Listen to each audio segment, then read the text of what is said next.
Hello, you're tuning into the news bulletin today, March the 22nd, coming first with local news. The European Union and the United States have not put any restrictions on Vietnam's textile garment imports, said the Ministry of Industry and Trade Trương Tuấn Anh in yesterday's meeting. Minister of Industry and Trade said importers from these markets are seeking for delay of delivery in March and suspending orders in April and May. New orders may be received for negotiation starting from June. These delays or cancellations are purely based on decisions of buyers from these markets. Many European countries are shutting their external border, causing significant decline in terms of supply sources and consumption demands due to the COVID-19 pandemic. European Union and the United States are so far the two major export markets of Vietnam textile and garment products. Understanding these difficulties, many employees agreed to stay and receive only 70% of their current salary to share with and accompany the enterprises in such hard period.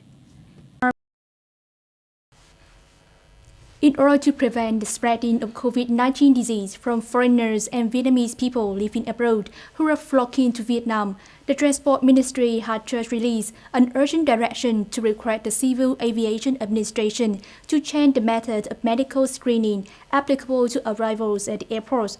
Accordingly, all incoming travelers by air into Vietnam territory starting yesterday will be immediately transported to the centralized facilities for 14 days quarantine. Starting from midnight Friday, incoming passengers from all international flights will be immediately put under mandatory quarantine for 14 days from the date of entry. This is the information from National Steering Committee for COVID-19 Disease Prevention. The Ministry of Transport had requested the Vietnam Civil Aviation Administration to direct the airlines to notify all passengers of this quarantine. Those who enter Vietnam for diplomatic or public service purposes will be applied quarantine at diplomacy facilities or accommodation facilities under the supervision of local authorities and health sector. Reporting from the Office of the Ministry of Industry and Trade, the Ministry will continue to cut down a handful of administrative procedures and study solutions to remove the difficulty for businesses amid the epidemic spreading. During the 2019 and 2020, the Ministry of Industry and Trade remains the pioneer in reducing the conditions for businesses. The ministry has submitted for the government's promulgation of the Decree No. 17 to reduce and simplify 205 business conditions under its management. Right from the beginning of this year, the minister signed the Directive No. 3 on continuing to review for the proposed reduction and simplification of administrative procedures as well as the investment conditions, also to reform the inspection activities.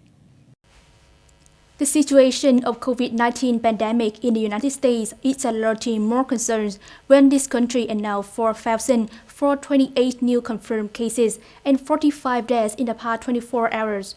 There were 21,212 people tested positive for coronavirus as of Saturday morning local time, among which 10,365 cases came from the state of New York. New York Governor Andrew Cuomo said his state is taking more tests in New York than any place else. Therefore, the confirmed cases will continue soaring in the coming time.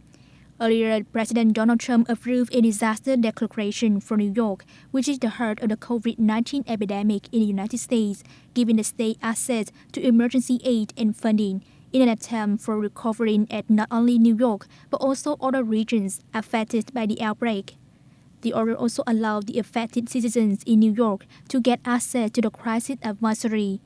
President Trump approved the release of two budget packages costing more than $100 billion to curb the outbreak.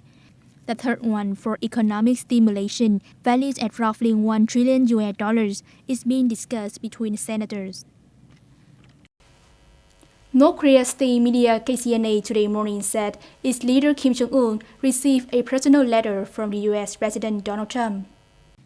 In the letter, Trump set up a plan to strengthen the bilateral relations in the context of long-lasting crack during the negotiations on nuclearization in North Korea.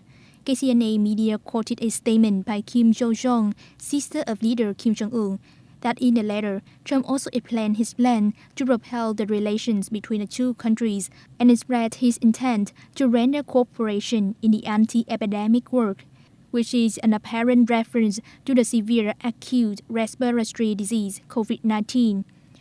North Korea and the United States summits so far have not brought in any new optimistic movements. North Korea recently conducted a series of missile tests with the latest launch yesterday of the two projectiles, which are believed to be short-range ballistic missiles. That's all for today's news. Thanks for joining us and goodbye.